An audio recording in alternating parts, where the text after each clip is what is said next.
Hello students, कैसे हैं आप सब लोग। आज एक पूरा का पूरा यूनिट हम लोग वन शॉट में रिवीजन करेंगे विद ऑल फॉर्मूले, ऑल टाइप ऑफ डायग्राम, पूरा का पूरा कॉन्सेप्ट। ये पूरा का पूरा यूनिट जो है एग्जामिनेशन में लगभग 12 नंबर तक कवर करता है। तो अच्छे से क्लास वीडियो को एंड तक देखना, समझने की चीज़ों को बहुत डिटेल में, बहुत अच्छे से क्लास पूरा का पूरा वन शॉट खत्म करेंगे। तो स्टार्ट करते हैं। ADAS, determination of income and employment. सबसे पहले इसमें मतलब पता होना चाहिए अग्रीगेट डिमांड का क्या मतलब होता है। साल भर में देश के अंदर जितनी भी चीज की डिमांड हो रही है, that is called aggregate demand. It refers to total demand of all goods and services in an economy during a fiscal year. अप्रैल से लेकर मार्च तक पूरे साल में जितनी भी डिमांड हो रही है वो एग्रीगेट डिमांड है। सिमिलरली पूरे साल में जितनी भी सप्लाई हो रही होती है उसको बोलते हैं एग्रीगेट सप्लाई। एडी की क्लास यहाँ पे कुछ कंपोनेंट्स हैं। सबसे पहला प्राइवेट फाइनल कंजप्शन एक्सपेंडिचर, इसको हाउस होल्ड एक्सपेंडिचर भी बोलते हैं।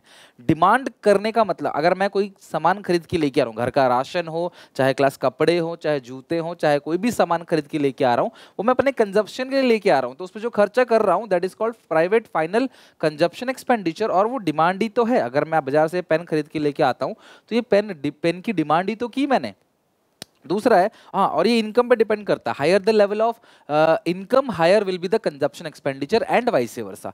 दूसरा है प्राइवेट इन्वेस्टमेंट एक्सपेंडिचर। इन्वेस्टमेंट दो टाइप का होता है, इंड्यूस और ऑटोनोमस। वो इन्वेस्टमेंट जो क्लास डिपेंड करता है इनकम पे, इनकम ज्यादा इन्वेस्टमेंट ज्यादा, रिटर्न ज्यादा इन्वेस्टमेंट ज्यादा, समझ रहे हो बात को, तो उसको हम लोग बेसिकली बोलते हैं ऑटोनोमस इंड्यूस इन्वेस्टमेंट। और इंड्यूस इन्वेस्टमेंट का जो डायग्राम है वो कैसे बनता है, इस तरीके से। और autonomous investment which is assume to be constant, जो कांस्टेंट है, ये मिनिमम इन्वेस्टमेंट है जो इकोनॉमी में होगी ही होगी, चाहे क्लास इनकम आए चाहे ना आए। अगला है गवर्नमेंट एक्सपेंडिचर। अब जी में गवर्नमेंट के दोनों एक्सपेंडिचर आते हैं, गवर्नमेंट का फाइनल कंजप्शन एक्सपेंडिचर और गवर्नमेंट का इन्वेस्टमेंट एक्सपेंडिचर। सरकार बहुत सारे ऐसे खर्चे करती है जो फाइनल कंजप्शन एक्सपेंडिचर है, यानी कि जो सरकारी स्कूल में खाना बंटवाना, या फिर क्लास जो भी final consumption expenditure government employees पे किया जाता है। और कुछ सरकार इन्वेस्टमेंट के लिए भी खर्चा करती है, addition to capital formation like building machine, किसी कंपनी के शेयर्स खरीदना, वो सब इन्वेस्टमेंट एक्सपेंडिचर है। गवर्नमेंट फाइनल कंजप्शन एक्सपेंडिचर और गवर्नमेंट इन्वेस्टमेंट एक्सपेंडिचर। और लास्ट है class net export. Net export का मतलब क्या है, एक्सपोर्ट माइनस इंपोर्ट, वो आ गया क्लास आपका नेट एक्सपोर्ट। अगर मैं इन सबको जोड़ दूं तो ये क्लास आ जाएगा एडी। तो एडी का फॉर्मूला है C plus I plus G plus X minus M, but in two sector economy. Two sector economy ना गवर्नमेंट है ना क्लास अब्रॉड है, तो in two sector economy AD is equal to C plus I, consumption plus investment, right. अगर बात करें class schedule की, consumption और इन्वेस्टमेंट की ऐड करने से एडी बनता है, तो ये रहा क्लास सी। सी थोड़ा सा ऊपर से बनेगा, क्यों, सी इज फॉर कंजप्शन एक्सपेंडिचर, और सी कभी जीरो नहीं होता। इवन अगर आपकी इनकम जीरो है तब भी कुछ ना कुछ सी होगा, उसको ऑटोनोमस कंजप्शन ए बार या सी बार से डिनोट करते हैं। मतलब आपकी इनकम अगर जीरो है फिर भी तुम्हें जिंदा रहने के लिए कुछ ना कुछ चाहिए ही चाहिए, है ना, कुछ मिनिमम रिक्वायरमेंट है वो चाहिए ही चाहिए। That is called autonomous consumption which is denoted by a bar और सी बार। और फिर जैसे जैसे इनकम बढ़ेगा कंजप्शन बढ़ता चला जाएगा। हम पूरे सिलेबस में जब भी इन्वेस्टमेंट की बात करेंगे तो ये हमारा ऑटोनोमस इन्वेस्टमेंट होगा विच इज कांस्टेंट। इन दोनों को जोड़ेंगे आएगा एडी, ये रहा सी, ये रहा आई, यहाँ पे आई जोड़ दो क्लास, ये आ गया एडी। एडी का फॉर्मूला है सी प्लस आई। तो अगर आप देखो जैसा सी का डायग्राम है सेम सेम वैसे ही एडी का है, बस सी से ऊपर बनता है एडी, और दोनों के बीच का गैप, एडी और सी के बीच का जो गैप है वो आई है ऑटोनोमस इन्वेस्टमेंट। और जब भी बोलता हूँ कंजप्शन, डिजायर्ड कंजप्शन, कितनी कंजप्शन होने वाली है, investment desired investment, savings desired savings, इसको प्लान सेविंग्स भी बोलते हैं। तो ये रहा क्लास सी। देखो इनकम जीरो है तब भी सी कुछ ना कुछ है, और जैसे जैसे इनकम बढ़ रहा है सी भी बढ़ता चला जा रहा है। और हमारा ये केन्स का अजम्पशन है कि ये कांस्टेंट रेट से जो है वो बढ़ता चला जाएगा, इनकम भी कांस्टेंट रेट से बढ़ेगा। तो आई को हमने कांस्टेंट लिया है 10-10-10-10 क्योंकि ऑटोनोमस इन्वेस्टमेंट है। तो एडी का फॉर्मूला आ गया सी प्लस आई। तो जीरो लेवल ऑफ इनकम पे सी भी कुछ ना कुछ रहेगा, और आई भी कुछ ना कुछ रहेगा, और एडी भी कुछ ना कुछ रहेगा। मतलब सी आई एडी कुछ भी जीरो नहीं होता है। और इसका सोर्स ऑफ इनकम क्या है भैया, अगर आपकी इनकम जीरो है तब भी आप कुछ ना कुछ कंजप्शन कर रहे हो, तो पैसे कहां से आ रहे हैं, पास सेविंग्स और borrowings. These are the two major sources of autonomous consumption, ठीक है। तो एडी का फॉर्मूला है सी प्लस आई। अगला एएस, एग्रीगेट सप्लाई। मैंने आपको कहा साल भर में जितनी भी सप्लाई हो रही है that is called aggregate supply. इसके दो कंपोनेंट है सी और एस, यानी सी प्लस एस को ऐड करोगे तो आपका एग्रीगेट सप्लाई आएगा। सेविंग्स की बात करें तो शुरू में नेगेटिव है, फिर जीरो है, फिर पॉजिटिव है। और ए एस हमेशा 45 डिग्री से बनता है, बिकॉज यहाँ वाई है यानी कि सी प्लस एस, और यहाँ वाई है यानी कि सी प्लस एस। इधर भी वाई, इधर भी ए एस को ही वाई बोलते हैं, ठीक है, इधर भी वाई। तो क्लास दोनों तरफ जब सेम फिगर है तो ये क्लास क्या करेगा, बाइसेक्ट करेगा, इस 90 डिग्री के एंगल को बाइसेक्ट करेगा। So A S is always a 45 degree line, because A S ही आउटपुट के बराबर है। ए एस का फॉर्मूला भी सी प्लस एस होता है और y का फॉर्मूला भी सी प्लस एस है। तो ए एस किसके बराबर है, y के और आउटपुट के। तो y आउटपुट दोनों बराबर है। तो अगर मैं नंबर लूंगा 10 10 20 20, ठीक है, तो ये क्या बनेगा, यहाँ पॉइंट आएगा, तो ये बिल्कुल बीचों बीच निकलेगा। ठीक है, अगर आप चाहते हो डायग्राम बनाना तो आप डायग्राम बना के देख सकते हो, जैसे 10 10 20 20, बिकॉज y है और ए एस है, दोनों बराबर है, 30 30 40 40। अब इसको पॉइंट करके देखना, यहाँ बना के देखना, बिल्कुल बीच से लाइन निकलेगी तो ए एस बन जाएगा 45 डिग्री से। तो अगर मैं तुम्हें दिखाऊं यहाँ पे, ये हो गया क्लास ए डी, ठीक है, और ए एस कैसे बनता है, पहले ये सेविंग्स बनेगा, है ना, और फिर ये बनेगा क्लास यहाँ पे, ये एस है, सी प्लस एस, फिर यहाँ पे आपका सी बन जाएगा, और ये बिल्कुल ऐसे बीचों बीच 45 डिग्री से निकलेगा। तो ए एस इज 45 डिग्री लाइन। अगर आपको इकट्ठा देखना हो ना, मैं आपको इकट्ठा ही बना के दिखाता हूँ, ठीक है। ये देखो इकट्ठा कैसे बनेगा, एक साथ बना के दिखाऊं तो 0 0 x y, ठीक है। ये हो गया क्लास आपका सेविंग्स, ठीक है, ये हो गया आपका सेविंग्स। यहाँ पे सेविंग्स 0 है और फिर ये प्लस है, और ये क्या है क्लास, सेविंग्स माइनस, ठीक है। अच्छा, इसके अलावा क्लास ये हो गया y, ये हो गया आपका y, सी नहीं है क्लास, y है, ओके। फिर यहाँ देखो, जहाँ s 0 है उस पॉइंट पे सी क्लास यहाँ से कट करके निकलेगा, और इस पॉइंट को बोलते हैं ब्रेक इवन पॉइंट। क्या बोलते हैं, ब्रेक इवन पॉइंट, यानी ऐसा पॉइंट जहाँ पे इनकम कंजप्शन के बराबर हो, और उसी कॉरस्पॉन्डिंग लेवल पे देखोगे तो सेविंग्स क्या होनी चाहिए, 0 होनी चाहिए, ठीक है। ये हो गया क्लास आपका ब्रेक इवन पॉइंट। ये भी वाई है, सी प्लस एस, यहाँ भी वाई है, ओके। तो ये बन गया ए एस 45 डिग्री लाइन, ये रहा। समझ गए बात को। तो डायग्राम इस चैप्टर में, तो स्पेशली इस चैप्टर में तो डायग्राम सच में बहुत ज़्यादा इंपॉर्टेंट है। तो इस चैप्टर में डायग्राम जितने भी है ना, अच्छे से बना के चलना, ठीक है। तो C प्लस एस हो गया फॉर्मूला, ओके। तो ये रहा C कंजप्शन, देखो बढ़ता चला जा रहा है, और ये S है, C प्लस एस को जोड़ोगे तो Y आएगा। ये रहा AS, ये रहा AS 100 200 300, यहाँ Y भी 100 200 300, तो Y is equal to AS। AD का formula C plus I, AS का formula C plus S, Y का फॉर्मूला C प्लस एस, और AS भी किसके बराबर है क्लास, Y के, ठीक है। तो ये 45 डिग्री लाइन है, ये बात आप ध्यान रखना। और AS इज 45 डिग्री लाइन, ये तो हमने सब पढ़ लिया, आउटपुट और इनकम बराबर है। ब्रेक इवन पॉइंट वो पॉइंट है जहां इनकम कंजप्शन के बराबर है, जितनी इनकम उतना कंजप्शन, बचत कुछ नहीं, 100 कमाया 100 खर्च किया, 200 कमाया 200 खर्च किया। अच्छा, ये वो एरिया है जहां पे ऊपर क्या है, सी कंजप्शन ज्यादा है, कमाई कम है, तो डिस सेविंग्स, सेविंग्स माइनस में चला गया, ऊपर वाई आ गया, नीचे सी आ गया, तो इसको बोलते हैं सेविंग्स। तो सेविंग किस में चला गया, प्लस में चला गया, राइट। तो ब्रेक इवन पॉइंट क्या है class, it is a point where income is equal to consumption और सेविंग्स इक्वल टू 0, ठीक है। तो इनकम कंजप्शन के बराबर है, वाई सी के बराबर है, और जो सेविंग्स है वो क्या है क्लास, आपके 0 है, राइट। अच्छा, now equilibrium level of output या इक्विलिब्रियम लेवल ऑफ इनकम किसको कहते हैं, ध्यान समझना। इस पूरे चैप्टर में इक्विलिब्रियम लेवल ऑफ इनकम को फाइंड आउट करने के दो अप्रोच है। पहला है ADAS अप्रोच, दूसरा है SI approach. Under ADAS approach, economy is in equilibrium at a point where aggregate demand is equal to aggregate supply. तो जहां पे AD और AS दोनों बराबर होगा उस पॉइंट को बोलते हैं class equilibrium level of income where AD is equal to AS। अब देखो, ये हो गया क्लास आपका AD, AS हो गया 45 डिग्री लाइन, ये हो गया E स्टैंड्स फॉर इक्विलिब्रियम। और इकोनॉमी अगर फुल एम्प्लॉयमेंट में होता है तो क्लास वो इक्विलिब्रियम में आएगा। Economy is in equilibrium at full employment point, right. ये हो गया क्लास आपका फुल एम्प्लॉयमेंट, और फुल एम्प्लॉयमेंट में इकोनॉमी इक्विलिब्रियम में आता है, ठीक है। फुल एम्प्लॉयमेंट मतलब जो लोग काम करना चाहते हैं, काम करने के लायक है, उनके पास काम है, और इस ई पॉइंट को बोलते हैं फुल एम्प्लॉयमेंट इक्विलिब्रियम। ध्यान रखना, डायग्राम में यहाँ ADAS और यहाँ पे आएगा वाई, नंबर लिखने की जरूरत नहीं है, खाली डायग्राम में ऐसे ही प्रेजेंट करना फ्री हैंड से, ठीक है। चलो, स्केड्यूल बनाया तो नंबर लिखना पड़ेगा। एडीएस से ज्यादा है तो क्या होगा, अगर डिमांड ज्यादा हो रही है तो प्रोड्यूसर क्या करेगा, प्रोडक्शन को बढ़ाएगा, नहीं तो अनफुलफिल्ड डिमांड हो जाए, ग्राहक आ रहा है तुम्हारी दुकान में, तुम्हारे पास सामान नहीं है।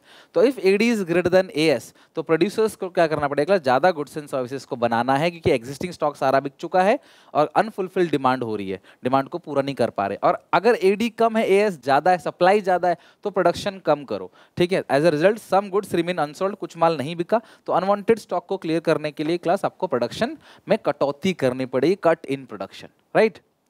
चलो नेक्स्ट है class SI approach, saving investment approach. Under SI approach economy is in equilibrium when savings is equal to investment. ADAS approach में ADAS के बराबर होगा, सेविंग इन्वेस्टमेंट अप्रोच में SI के बराबर होगा। ये है क्लास आपका एक्स एक्सिस, ये है वाई एक्सिस। सेविंग्स देखो माइनस से प्लस में चला गया, ये I, तो जहां SI के बराबर है क्लास उसको बोलते हैं फुल इंप्लॉयमेंट इक्विलिब्रियम, ये full employment level of income है। SI अप्रोच अगर ADAS के बराबर है तो ऑब्वियसली SBI के बराबर होगा। AS का formula C plus S, AD का फॉर्मूला C प्लस आई, कट गया CC, तो S किसके बराबर हो गया, I के।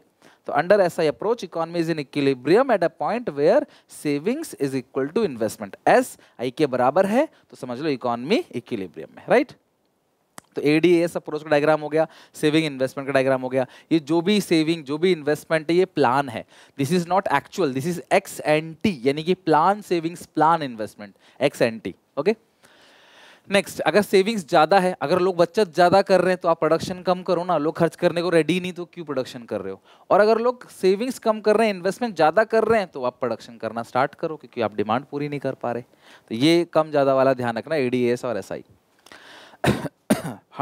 सॉरी 100% क्लास इस टॉपिक से क्वेश्चन आएगा। Axis demand, deficit demand, axis employment, full employment और इन्फ्लेशन डिफ्लेशन को कैसे कंट्रोल करना है, ये सब बहुत इंपॉर्टेंट टॉपिक है। तो ये 6 नंबर में सवाल आपसे पूछ सकता है। Excess demand, excess demand is a situation where aggregate demand exceeds aggregate supply. Demand ज्यादा है सप्लाई से, तो अगर आप देखोगे यहाँ पे तो ये है क्लास आपका AD, ये है क्लास आपका AD डैश, ये है क्लास आपका Y का मतलब है क्लास AS, ये हो गया पॉइंट इक्विलिब्रियम। एक्सिस डिमांड में AD ऊपर की तरफ चला जाता है, AD क्लास जो है वो बढ़ गया, तो ये बन गया क्लास AD डैश, और दोनों AD के जो बीच का गैप है, इस गैप को क्या बोलते हैं क्लास, इन्फ्लेशनरी गैप, ठीक है। क्या बोलते हैं, इन्फ्लेशनरी गैप। ये E stands for full employment equilibrium, ये जो पॉइंट है ना, ये क्या है क्लास आपका फुल एम्प्लॉयमेंट इक्विलिब्रियम। ये हो गया एग्रीगेट डिमांड, ठीक है। यहाँ AD और AS दोनों आएगा, ADAS, यहाँ पे इनकम आउटपुट और एम्प्लॉयमेंट, कुछ भी लिख सकते हो, इन तीनों में से एक ही लिख लो। तो ये जो दोनों AD के बीच का गैप है इसको बोलते हैं इन्फ्लेशनरी गैप, यानी AD1 माइनस AD।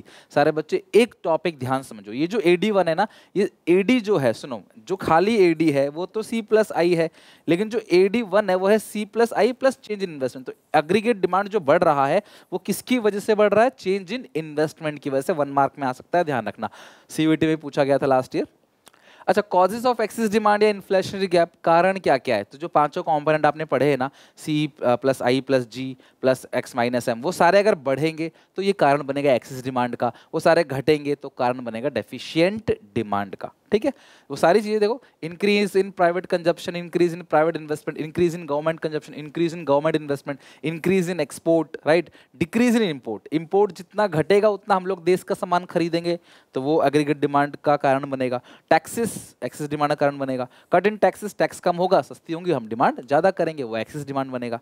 बिल्कुल उसी तरीके से डेफिशिएंट डिमांड, यानी जहां पे एग्रीगेट डिमांड कम है और एग्रीगेट सप्लाई ज्यादा है, तो यहाँ पे AD को आप नीचे की तरफ ले आओगे, तो ये ना दोनों AD की जो बीच का गैप है, इस गैप क्या बोलते हैं, डिफ्लेशनरी गैप। जैसे ये ऊपर गया, दोनों AD के बीच का गैप इन्फ्लेशनरी गैप, ये नीचे आएगा डिफ्लेशनरी गैप, और ये फुल एम्प्लॉयमेंट इक्विलिब्रियम है। और जो नया पॉइंट बना ना, ये वाला पॉइंट, ये वाला पॉइंट, इसको बोलते हैं अंडर एम्प्लॉयमेंट इक्विलिब्रियम। और वहां पे जो था एक्सिस एम्प्लॉयमेंट, राइट, ये जो बढ़ रहा है ना, ये एक्सिस एम्प्लॉयमेंट है, यानी beyond full employment, full employment से भी ज्यादा। और ये क्या है, अंडर एम्प्लॉयमेंट, इकोनॉमी में जॉब जो है लोगों को नहीं मिल पा रही, बेरोजगारी हो रही है, उसको बोलते हैं। और ये दोनों AD के बीच gap deflationary gap, AD minus AD dash, तो ये हो गया क्लास आपका AD, और ये हो गया क्लास आपका AD1 या AD डैश, माइनस करोगे आपका डिफ्लेशनरी गैप मिल जाएगा। वहां पे AD1 ऊपर था तो AD1 माइनस AD, यहाँ AD1 नीचे है तो AD माइनस AD1, ठीक है। ये आ गया आपका deflationary gap.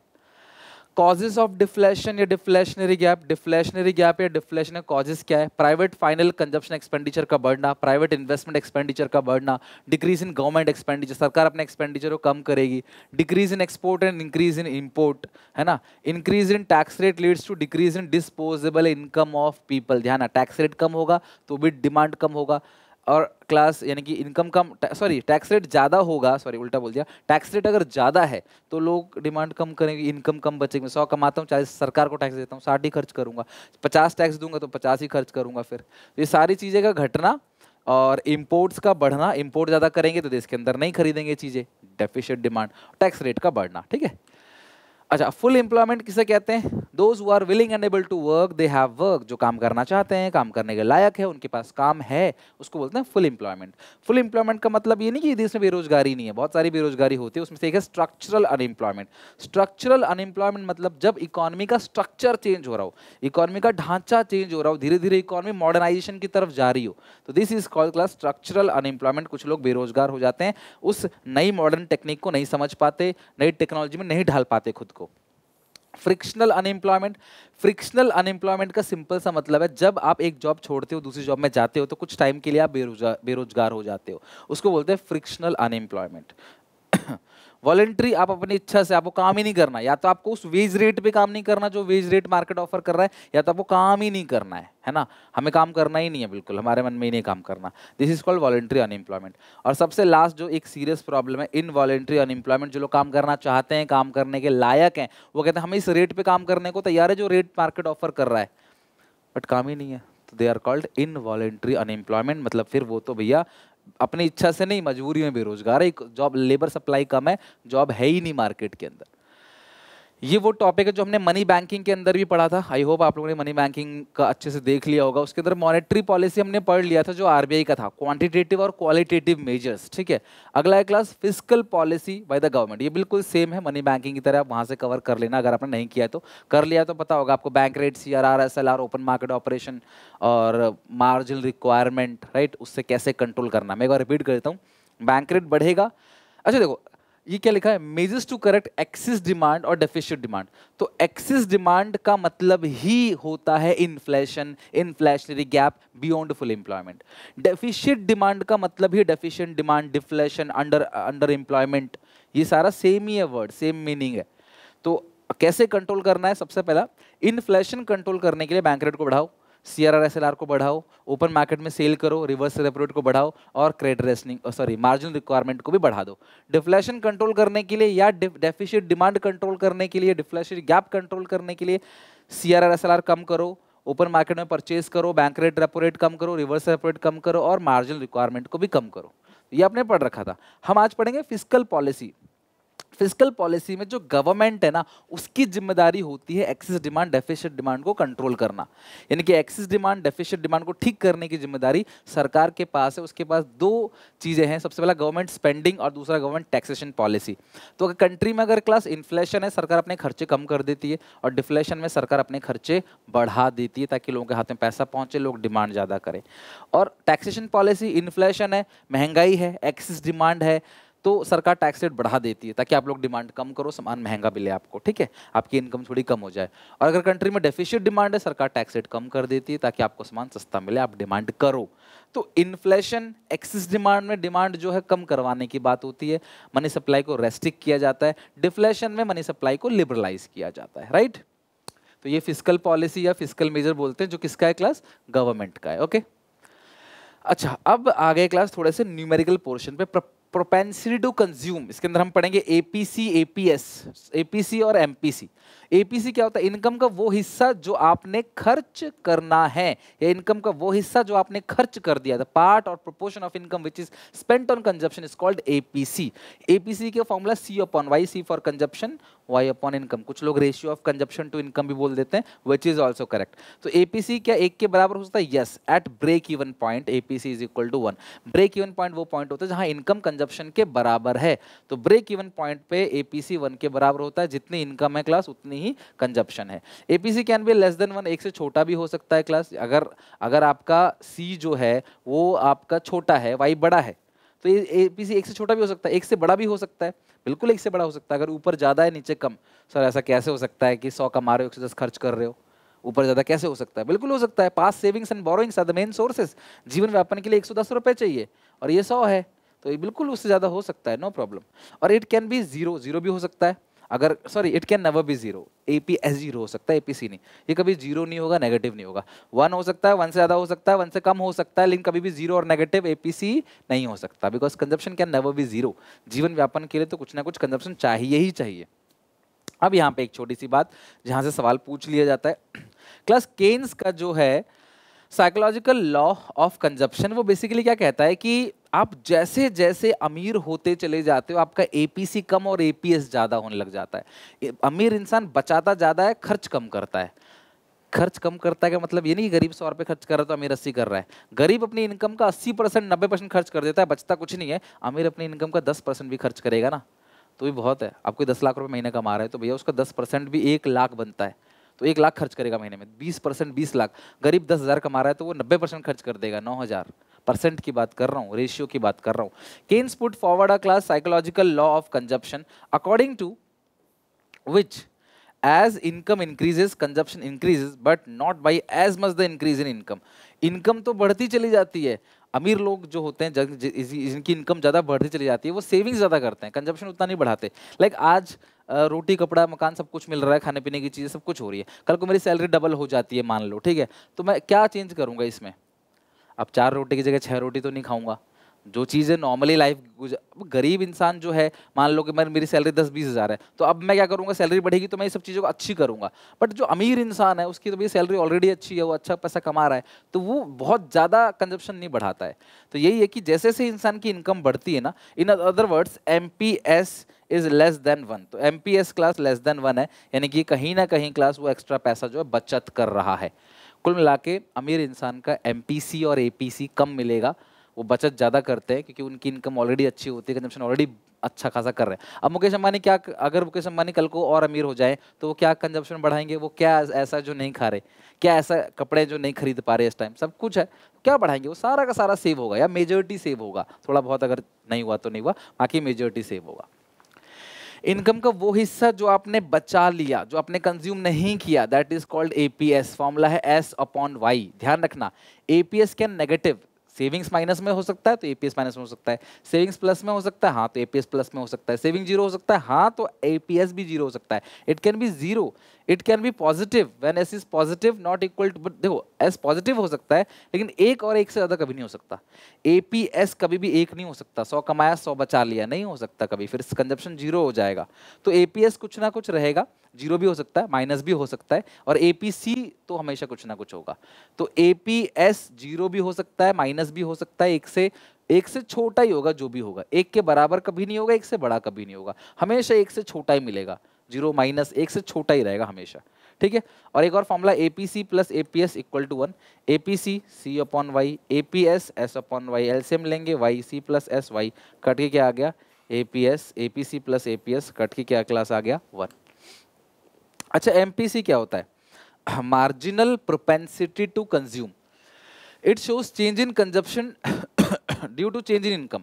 MPC more than 0 always less than 1। MPC income के बढ़ने से या इनकम में चेंज होने से कंजप्शन में कितना चेंज आता है उस बात को बताता है एमपीसी।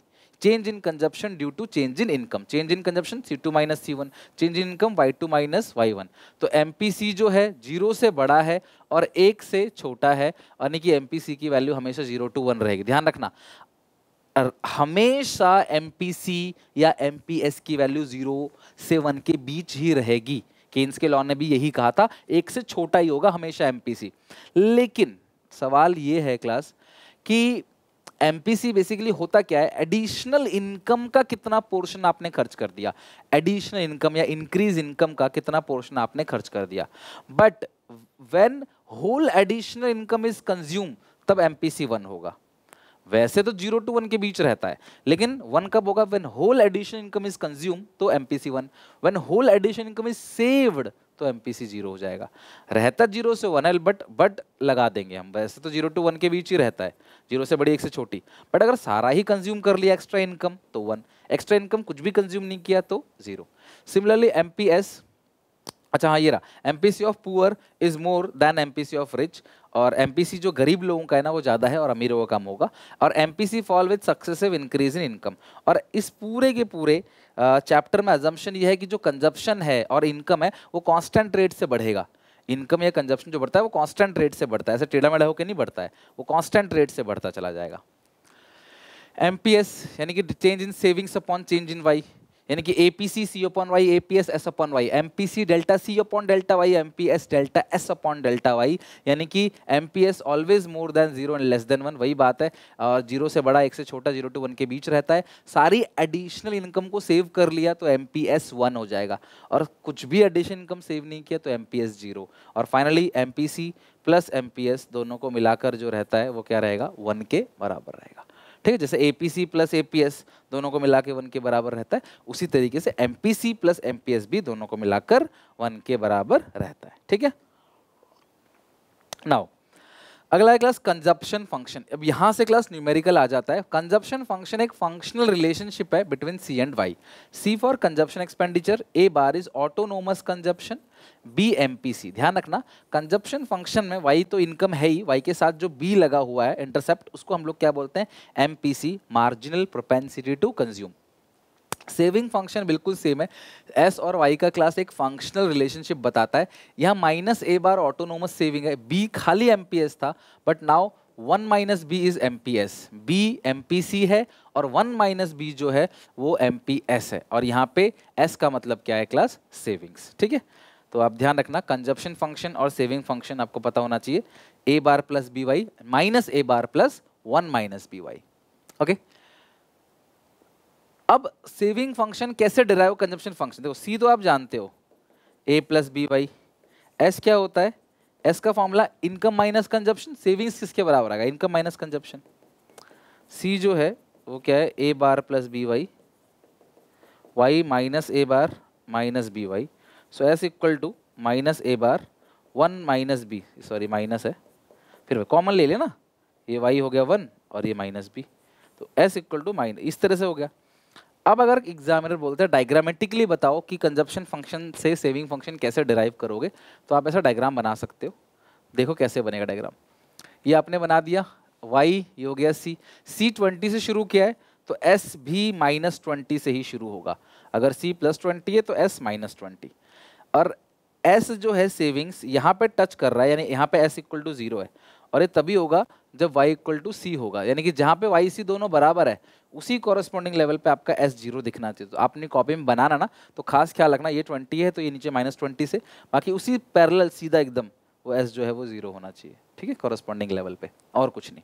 और ये जो एरिया है वहाँ पे डिस सेविंग्स है, ये डिस सेविंग्स है, और कॉरेस्पॉन्डिंग में ये सेविंग्स है, और ये क्या है, सेविंग प्लस में है सेविंग्स है। तो ये आप ध्यान रखना, ये है कंजप्शन से सेविंग को कैसे डिराइव करना है, ये डायग्राम बनाओगे। और जो 3 बातें मैंने बताई आपको, पहला एमपीसी जो है वो स्लोप ऑफ कंजप्शन फंक्शन है, ये एमपीसी है स्लोप ऑफ सी फंक्शन, और ये 1 माइनस बी पूरा का पूरा एमपीएस है स्लोप ऑफ एस फंक्शन, और एमपीसी कांस्टेंट है हर लेवल पे, MPS is slope of saving function, और एमपीएस भी हर लेवल पे कांस्टेंट है। बाकी यहाँ कुछ बातें आप ध्यान रखना यहाँ पे, जैसे सबसे पहली बात बताओगे कि जहाँ पे सी से शुरू, सी जहाँ से शुरू हो रहा है एस भी वहीं पे नेगेटिव से शुरू होगा, जहाँ पे एस 0 है वहाँ पे वाई सी के बराबर होगा। दूसरी बात आप ध्यान रखना, सी जो फंक्शन है उसका स्लोप है एमपीसी, एस जो फंक्शन है उसका स्लोप है एमपीएस। ये 3 बातें क्लास आपको लिखनी है, ये डायग्राम बनाना है, ये प्रेजेंटेशन दिखाना है, अगर आपको डेरिवेशन पूछा आता है saving function from consumption function तो। ठीक है, नाउ हमारा लास्ट टॉपिक है इन्वेस्टमेंट मल्टीप्लायर। देखो इसमें बहुत सारे न्यूमेरिकल्स हैं इस चैप्टर में, अलग अलग टाइप के न्यूमेरिकल्स हैं इस चैप्टर के अंदर। आपको एक सेपरेट वीडियो बनाऊंगा जहां पे मैं इसके सारे टाइप के न्यूमेरिकल, जितने भी टाइप के न्यूमेरिकल होते हैं 3 से 4 टाइप के, वो इकट्ठे बताऊंगा आपको। तो एक न्यूमेरिकल की वीडियो सेपरेट बनेगी, यहाँ हम बाकी सारा कॉन्सेप्ट पूरा का पूरा कर लेंगे, राइट। अगर हमारी कंट्री में इन्वेस्टमेंट बढ़ता है तो उससे लोगों की इनकम बढ़ेगी, इनकम बढ़ेगा कंजप्शन बढ़ेगा, और यही कंजप्शन किसी दूसरे इंसान की इनकम बनेगी, और ये प्रोसेस जो है वो चलता चला जाएगा। इन्वेस्टमेंट एक बार बढ़ता है, हमारे यहाँ स्कूल फैक्ट्री बिल्डिंग बनती है, कोई कंपनी लगती है तो वो इन्वेस्टमेंट है। अगर इनकम बढ़ेगा तो लोगों की अगर इन्वेस्टमेंट बढ़ेगा इकोनॉमी में तो लोगों की इनकम बढ़ेगी। भाई हमारे यहाँ पे एक कंपनी बन रही है तो हम लोग काम करेंगे, हमारे पैसा कमाएंगे, हम काम करेंगे, हम खर्च करेंगे, हम खर्च करेंगे, वो किसी और की इनकम बनेगी। और एक बार इन्वेस्टमेंट के बढ़ने से इनकम कई गुना बढ़ जाती है। तो कई गुना, कितने गुना, उसी चीज को बोलते हैं इन्वेस्टमेंट मल्टीप्लायर, जैसा मनी मल्टीप्लायर पढ़ा था। यानी कि एक बार इनकम के बढ़ने से इन्वेस्टमेंट कितनी बार, सॉरी, एक बार इन्वेस्टमेंट के बढ़ने से इनकम कितनी बार बढ़ता है, उस चीज को हम लोग बोलते हैं इन्वेस्टमेंट मल्टीप्लायर।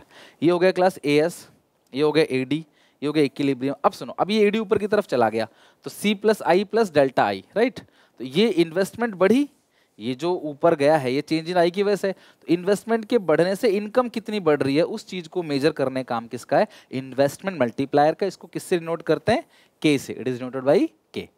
देखो ये रहा क्लास इसका मल्टीप्लायर का वर्किंग। ध्यान रखना इसका फॉर्मूला क्या है, पहला delta Y upon delta I, मैं लिख देता हूँ, ध्यान रखना, पहला delta Y upon delta I K का फॉर्मूला, और दूसरा के का formula 1 upon M P S, तीसरा के का फॉर्मूला है 1 upon 1 minus M P C. ठीक है, वैसे तीन नहीं है, ये दोनों तो सेम ही फॉर्मूला है, बिकॉज आप एम पी एस लिखो या 1 माइनस एम पी सी लिखो, बात तो बराबर है। और के का formula delta Y upon delta I, यानी change in income upon change in investment. ठीक है, अब आ जाओ जरा वर्किंग पे। इसका वर्किंग कैसे होगा, देखो ये रहा क्लास एम पी सी, एक सेकंड, इसका वर्किंग नहीं, वर्किंग तो इसका आगे होगा। हाँ, ये रहा class working, working of investment multiplier with numerical example. Process क्या है, इन्वेस्टमेंट बढ़ेगा तो लोगों की इनकम बढ़ेगी, लोग खर्च ज्यादा करेंगे, फिर उनका खर्चा किसी और की इनकम बनेगी। और हम यहाँ पे, जैसे हमने वहाँ पे एलआरआर को 10% अज्यूम किया था, यहाँ पे भी क्लास हम एमपीसी को अज्यूम करेंगे जो कि क्लास 80% है, यानी 0.8। एमपीसी 80% है, तुम्हारे दिमाग में क्या आता है कि हमारी इकोनॉमी में जितनी भी एडिशनल इनकम हो रही है, उस एडिशनल इनकम का 80% लोग क्या कर रहे हैं, क्लास खर्च कर रहे हैं, 20% बचा रहे हैं। तो राउंड ले लिया, डेल्टा आई ले लिया, delta Y, delta C. Round 1 में मान लो हमारे यहाँ पे 100 करोड़ की एडिशनल इन्वेस्टमेंट आ गई, तो 100 करोड़ की एडिशनल इन्वेस्टमेंट आ गई है, तो 100 करोड़ की क्लास आपकी एडिशनल इनकम भी होगी। अगर इन्वेस्टमेंट 100 करोड़ से बढ़ेगा तो इनकम भी 100 करोड़ से क्या हो जाएगा, बढ़ जाएगा। ठीक है, अब इसका 80% जो है आपने कंजप्शन पे कर दिया, इंक्रीज इन कंजप्शन 80%, तो क्लास कितना यहाँ पे आ गया, क्लास 80 आ गया। तो अगर इन्वेस्टमेंट बढ़ेगा तो इनकम बढ़ेगी, और उसका 80% हम क्या करेंगे, कंजप्शन पे खर्च कर देंगे, क्योंकि हमने माना ही यही है कि 80% है। हमने जो 80 खर्च किया वही खर्च किसी और का क्या बन गया, सेकेंड राउंड में इनकम बन गया। भाई हम दूध वाले से दूध मंगाते थे, 80 रुपये का ज़्यादा दूध मंगाया तो दूध वाले की 80 रुपये की ज़्यादा कमाई हुई, फिर वो इसका 80% खर्च कर देगा, बिकॉज सबका रूल यही है, सब 80% खर्च करते हैं, ये अज्यूम करना पड़ेगा।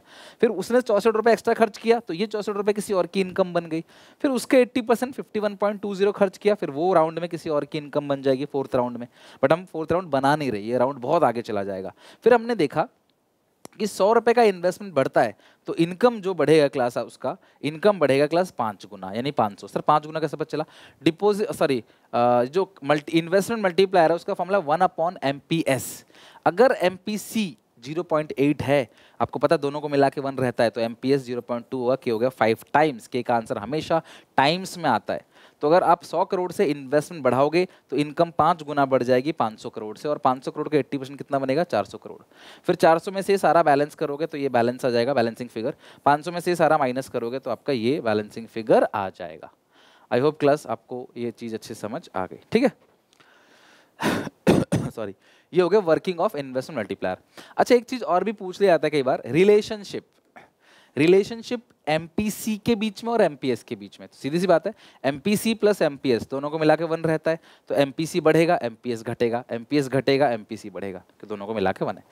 अब मल्टीप्लायर का एमपीसी के साथ क्या रिलेशनशिप है और मल्टीप्लायर का एमपीएस के साथ क्या रिलेशनशिप है, उसको स्टडी करने के लिए हमने अपने आप चार्ट बनाया है। तो मैंने एमपीसी को 0.2 ले लिया, 0.4 ले लिया, 0.5 ले लिया, 0.8 ले लिया। अगर एमपीसी 0.2 है तो एमपीएस 0.8, एमपीसी 0.4 है तो एमपीएस 0.6, एमपीसी 0.5 है तो एमपीएस भी 0.5, बिकॉज दोनों को मिला के 1 के बराबर है। ये अगर 0.8 है, ये 0.2 है। अब के निकालते हैं, तो के का formula 1 upon MPS 1 upon 0.8 1.25, 1 upon 0.6 1.67, 1 upon 0.52 1 upon 0.25। तो यहाँ पे देखो आप, एमपीसी बढ़ रहा है तो के भी बढ़ रहा है, यानी कि एमपीसी और के बीच में डायरेक्ट रिलेशनशिप है। लेकिन यहाँ पे के बढ़ रहा है बट एमपीसी घट रहा है, तो यानी सॉरी एमपीएस घट रहा है, तो के और एमपीएस के बीच में इनवर्स रिलेशनशिप है। एमपीसी और के बीच में डायरेक्ट है, एमपीएस और के बीच में इनवर्स रिलेशनशिप है। हेंस प्रूफ, यहाँ पे क्लास हमने इसको प्रूफ करके भी देख लिया। तो रिलेशनशिप भी क्लियर हो गया। वर्किंग ऑफ इन्वेस्टमेंट मल्टीप्लायर बहुत बहुत बहुत ज़्यादा इंपॉर्टेंट है, ध्यान रखना। एक तो जो वो था क्रेडिट क्रिएशन का प्रोसेस मनी बैंकिंग में, और यहाँ इन्वेस्टमेंट वर्किंग बहुत इंपॉर्टेंट है। देखो वही लिखा हुआ है, 100 करोड़ से इन्वेस्टमेंट बढ़ा, इनकम 500 करोड़ से बढ़ गया, which is 5 times. Okay, next है ex ante savings. Ex ante savings किसको कहते हैं क्लास? Plan savings. और ex ante investment plan investment. Ex post investment यानी कि एक्चुअल इन्वेस्टमेंट, और एक्स पोस्ट सेविंग्स यानी कि actual savings in the economy. ये है क्लास कंप्लीट चैप्टर का पूरा क्लास आपका रिवीजन। अब हम इस पूरे चैप्टर में जितने भी फॉर्मूले मैक्सिमम हमने पढ़ रखे हैं, एक एक करे क्लास हम सारे फॉर्मूले लिखते हैं। सबसे पहला फॉर्मूला हमने पढ़ा था एडी का सॉरी सी प्लस आई, फिर हमने पढ़ा ए एस का, 2 सेक्टर इकोनॉमी में सी प्लस एस, फिर हमने वाई का पढ़ा, वाई का फॉर्मूला भी सी प्लस एस है। ए एस किसके बराबर होता है? वाई के। फर्स्ट फेज में हमने इतना पढ़ा। फिर सेकंड फेज में हमने पढ़ा कि अगर इकोनॉमी इक्विलिब्रियम के अंदर हो, when economy is in equilibrium, दोनों बातें होती हैं, AD equal to A S होता है और सेविंग इक्वल टू इन्वेस्टमेंट होता है। फिर हमने पढ़ा ए पी सी, जिसका फॉर्मूला है सी अपॉन वाई। फिर है ए पी एस, इसका फॉर्मूला है एस अपॉन वाई। और अगला है A P C plus A P S equal to 1। Next है class M P C, delta C upon delta Y. अगला है M P S, delta S upon delta Y. फिर next है M P C plus M P S equal to 1। ठीक है, फिर हमने पढ़ा फंक्शंस, अलग अलग फंक्शंस पढ़े, कंजप्शन और सेविंग फंक्शन। कंजप्शन फंक्शन पढ़ा ए बार प्लस बी वाई, बेटा ये बी एम पी सी मैं बार बार बोल रहा हूँ। फिर हमने पढ़ा saving function minus A bar plus 1 minus B Y. फिर ये जो 1 माइनस बी है पूरा का पूरा ये हो गया क्लास एम पी एस।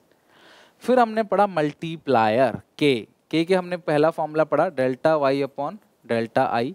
फिर हमने के का फॉर्मूला पढ़ा 1 अपॉन एम पी एस, और एम पी एस को ही हम क्या लिख सकते हैं? 1 माइनस एम पी सी। इसकी वैल्यू की बात करें, के की वैल्यू 1 टू इन्फिनिटी होती है, एम पी सी A1 ध्यान रखना, के की वैल्यू 1 टू इन्फिनिटी, इसकी मिनिमम वैल्यू 1 होगी, मैक्सिमम वैल्यू इन्फिनिटी होगी। तो अगर एम पी एस 1 है, अगर एम पी एस 1 है तो एम पी सी 0 होगा, और इस सिचुएशन में के की जो वैल्यू आएगी 1 आएगी। के की वैल्यू क्या होती है? 1 अपॉन एम पी एस।